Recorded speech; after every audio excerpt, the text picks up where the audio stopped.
China's cooperation doesn't have any political attachment, political agenda attached, strings attached.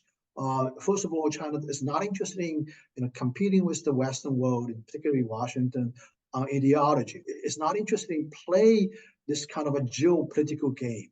I think China's presence in the Middle East or even in the ASEAN countries is a case in point. We are not trying to compete with Washington on these geopolitical agendas. BRI projects do not insist on achieving some kind of a geopolitical goal at all. It's purely based on bilateral negotiation for pursuing mutual economic interests, commercial interests. We have projects in countries that are being sanctioned by Washington. We also have projects in countries that are close allies of Washington. Saudi Arabia is a very good point. It's a very good example.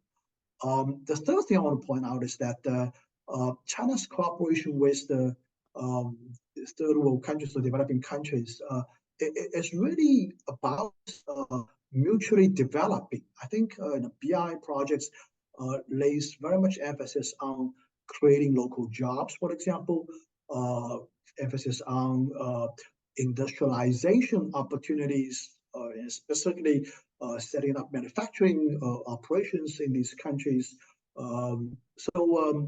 It's not just a one-way exploitation, and sometimes it's an excuse by the West that is being made an analogy to the colonial era, particularly I think in this case in Africa.